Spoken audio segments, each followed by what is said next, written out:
Lucy Connolly, a loving mum from Northampton, is 8 months into a 2-year and 7-month sentence for essentially, not essentially, as a matter of fact, writing a few hurty words on social media. She posted something that I don't think she's that proud of in the middle of the Southport riots, the summer riots. She said something along the lines of mass deportations and perhaps burning asylum seeker hotels. Look, emotions were running high then, and she said, if that makes me racist, so be it. And then an hour later, she thought better of it and she took that tweet down. And for that, she's in the middle of a really hefty jail sentence. This is a woman who's never been in trouble before in her life. No track record, no criminal record, no violence, nothing. She presents no danger to society whatsoever, and yet they won't let her out. She is a victim of two-tier justice, given a grotesquely disproportionate, unfair sentence as a message to everybody else. Don't you dare do this during the riots. Don't you dare put nasty words on Twitter or Facebook. I think it's a disgrace. I think she should be let out. But what an ordeal for Lucy, a loving mum, and her family, especially her husband, who's a Tory councillor. And Ray Connolly joins us now. Ray, thank you so much for coming onto the programme. Oh, thanks, Kevin.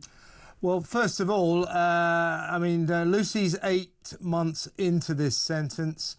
And I'm not alone. Many of us just feel this is a standing disgrace. It's an affront to freedom of expression. It's an affront to a free country. And she's no threat to anyone. She should be let out. But before we get into the details, just tell me what this last 8 months have been like for you and your family. Well, it's been a roller coaster. It has gone quite quick because me and Edie, we've been so busy. She's a good girl, does all the cooking. That's your 12-year-old daughter, yeah? Yeah. It's been tough to a point as well as like at schooling. I've had a few behavioural issues with her. Does she fully understand what's happened to her mum? Think so, but I showed her a sheet the other day to say so she could see that's the date of her mum's release. So she's seen that on the paper now. Hopefully that will help her understand it a little bit better. She's obviously upset about it and won't talk about it a lot of the time. She just pretty much keeps herself trying to, almost like that stiff upper lip the British are supposed to have, and she has definitely got it. Right. And what about you? What's it been like for you? Well, it's tough for me around here because obviously it's just weird things like cleaning, food preparation, and that sort of stuff. Paying bills, sorting out solicitors and barristers and dealing with them, plus my own council work, plus my own job. So it's just crazy. It really is. But I've got no choice to get through it all, and I'm determined to make sure I'm interested to see how this all comes out in the end, how I manage to cope with it all. And you obviously go and see Lucy. How is she coping? How is she shaping up? When she was at Peterborough, really, really good. She got on really well there with a lot of the inmates and more the prison staff. So it was brilliant. She got really well at Peterborough, but she did move to Draycott because she felt there was an issue with her applications for Rottle and home detention curfew. They was not really going through the correct process, which when she did go to Draycott, that was the case. And the governor at Draycott said, yeah, I've got to give you your... She appealed against it. I've got to grant that because obviously the due process wasn't followed correctly. Right. But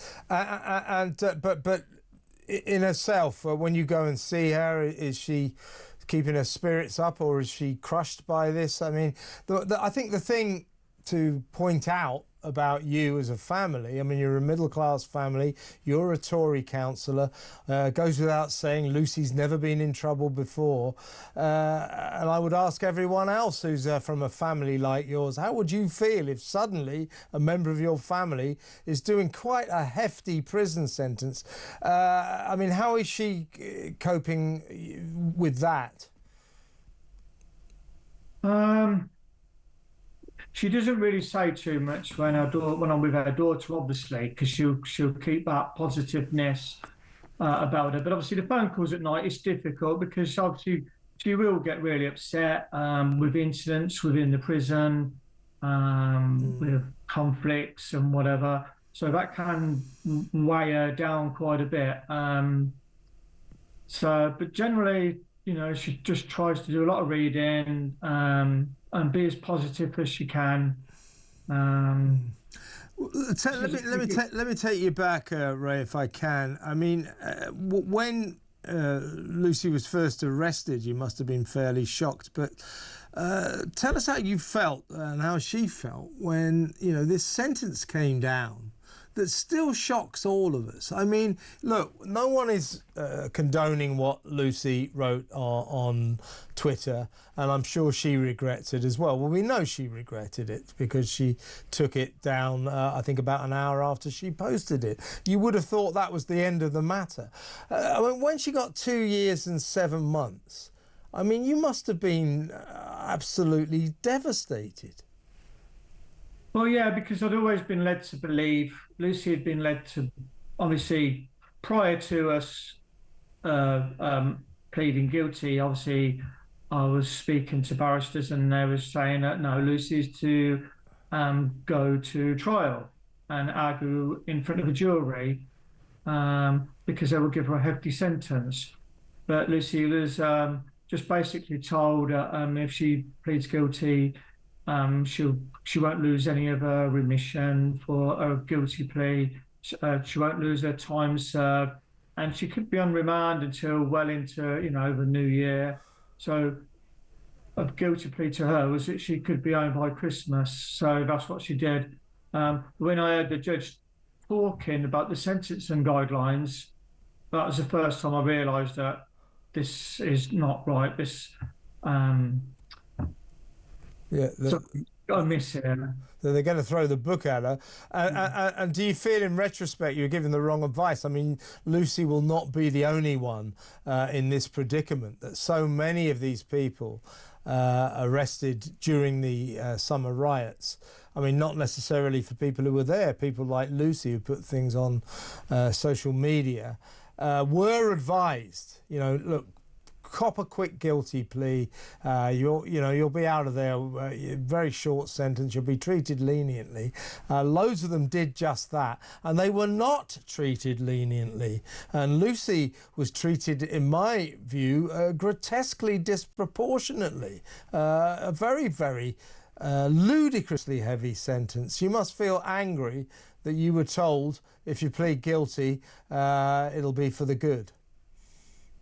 Yeah, I was annoyed because obviously it's just like I'm taking the advice from the advocates and I take their word for it. And I don't know whether he knew what was going to happen or whether he expected that. I certainly didn't, and Lucy most certainly didn't. But when Judge came out and started talking about, inclusion and diversity, I knew it was political, and I knew that Lucy there's going to be a problem here.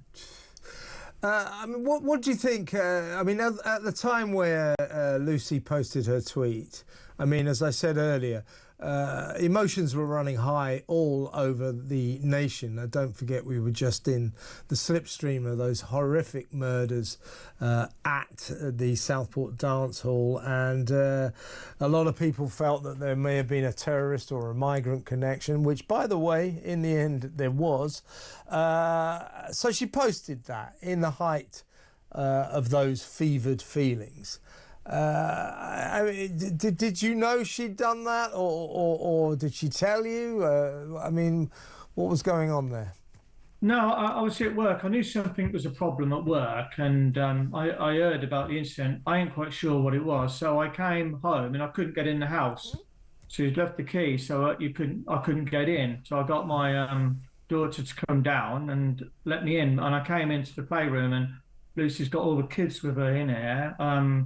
Obviously quite upset, and she just said that there's been a terrorist attack on like a nursery. Yeah. At that time, I thought, well, I don't, it could be anybody.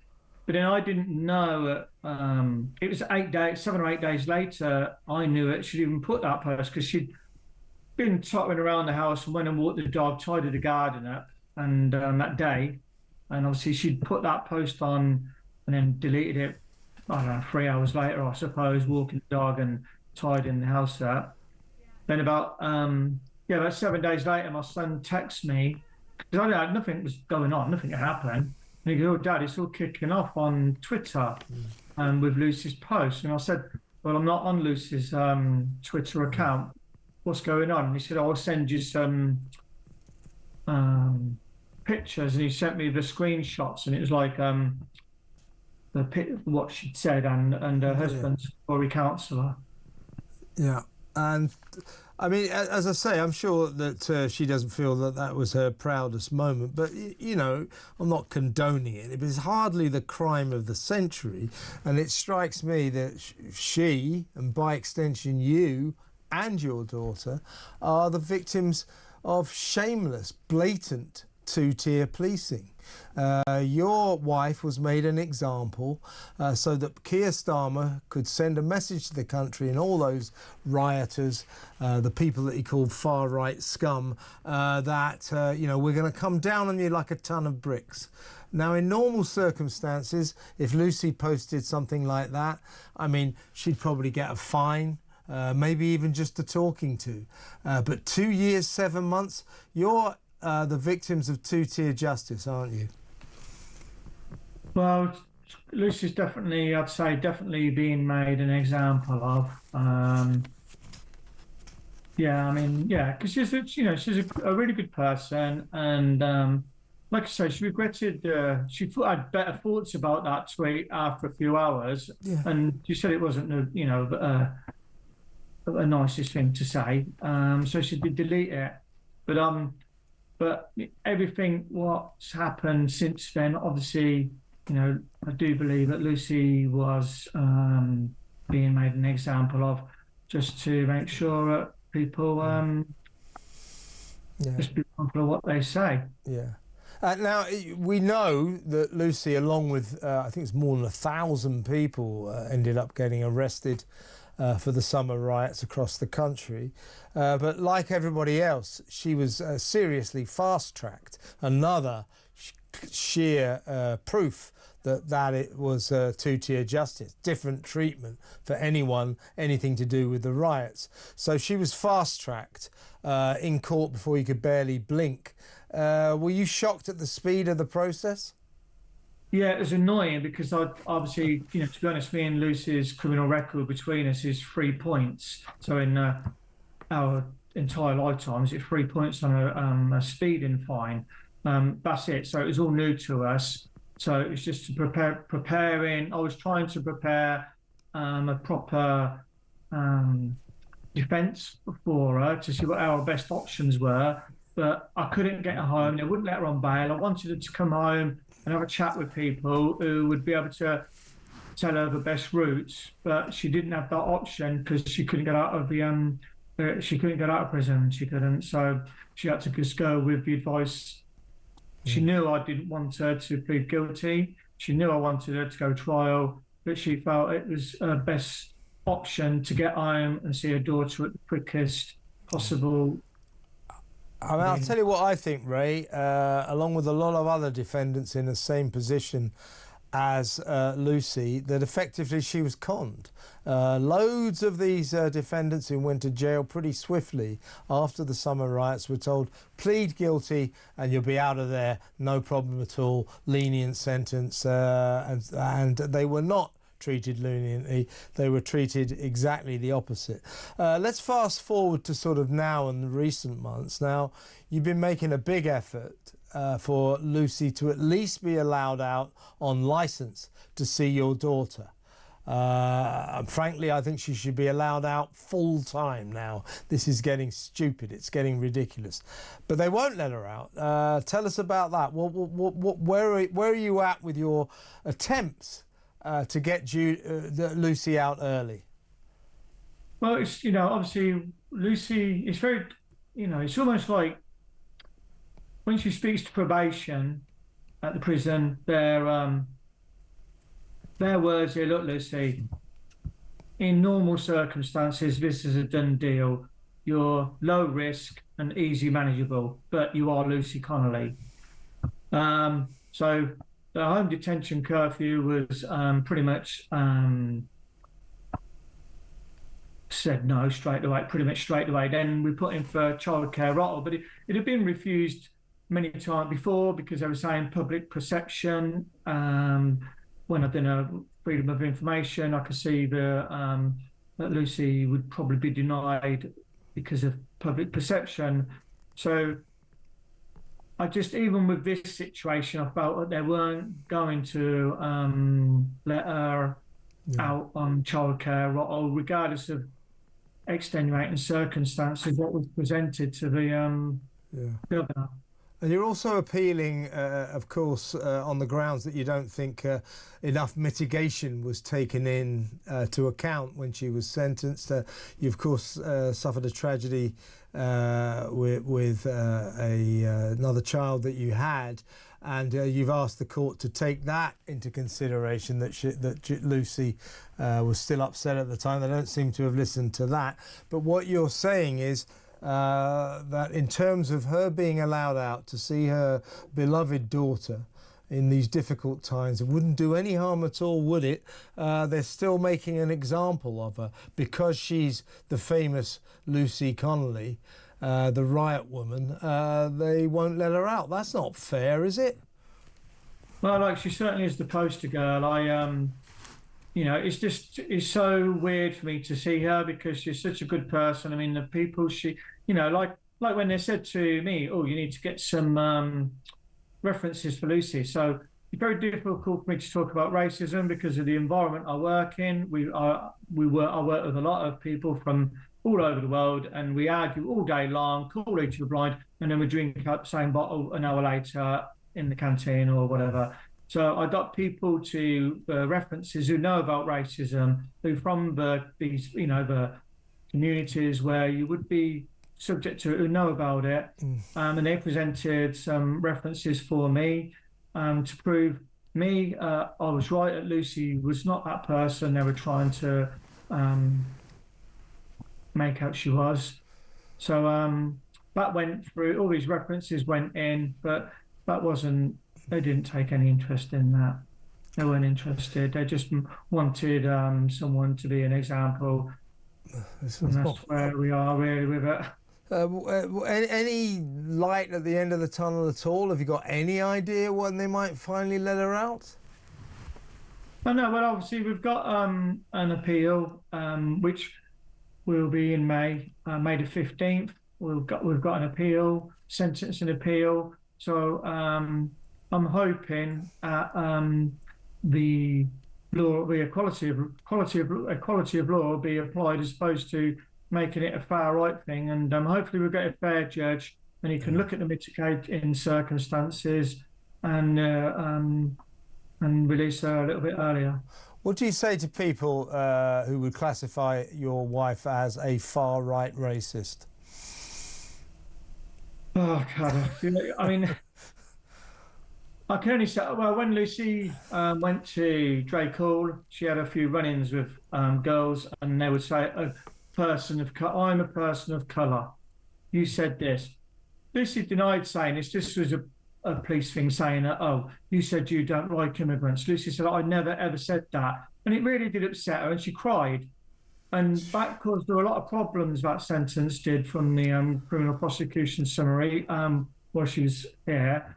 But then about 3 weeks into the in Drake, that girl came up to her and said, "Look, Lucy." She apologised to Lucy and said, "You know, you're not that person you were." It took that girl 3 weeks of living with Lucy to realise that you're not that person. And that's the people who are in there. That's the person who hated her on day one, but 3 weeks later, they made up. So you must be looking forward to when she finally does come home, and we wish her all the best. You're a Tory councillor there. How has the Tory party been to you throughout this? Have they been supportive? Yeah, it's sort of been, they've been really good, actually. You know, they know me, they know Lucy, and they're supportive of me. They just said, "Look, Ray, just go out there and win the this local election. That's your job, and Okay. you know, Right. So we will support you." so you've got that coming up. But when you go to visit Lucy, do you take Edie, your daughter, along, or do you just go? I don't know. She comes along with me as well. She'll come along. She'll go there, and we'll spend 2 hours. We'll go there every couple of weeks, and then on family days we will and then we'll spend most of the day there with her. But trouble is with my daughter at the moment, because she's at that age, 12, 13, she's going a lot of bodily changes, and it's tough for me. Okay. And I really could do with my mum here to help me with this. Do you have to do body searches and all that when you go to jail? Oh yeah. You'll go through scanners. They'll check your pockets, shoes, take your shoes off, check inside your shoes. And that's is that the same for your daughter as well? Yeah. I'll walk in there. They'll ask for permission, and they'll go through that as part of so nothing gets brought in, which is fair enough. The officers in there are pretty nice enough. Okay. A last question, really. You know, as I say, there's no doubt about it. You are a victim, and you and Lucy, your family, are a victim of two-tier Keir's two-tier justice system. What do you think about Mr. Starmer, Sir Keir, I should say?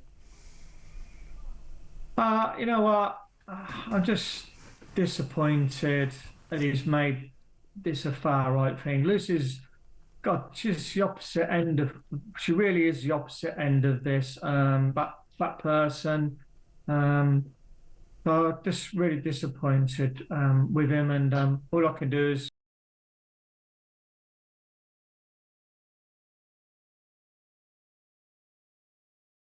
Like a lot of these Labour councillors who have tried to give me a problem, not removed. But then there's 4 of them who are brilliant.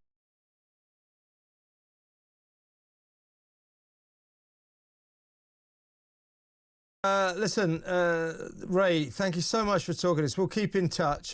Keep us posted with Lucy's progress. I think she must be let out soon. I mean, there's more and more people, you know, Kemi Badenoch, Boris Johnson at the weekend, Liz Truss, Suella Braverman, and more really prominent people are saying this is a disgrace. It's a disgrace to British justice. It really is. So our sympathy to you, our sympathy to Lucy. Thank you for talking to us. And all the best, mate. Thank you very much. That is Ray Connolly, the husband of Lucy Connolly, who's 8 months into a prison sentence that I don't think she should have got in the first place.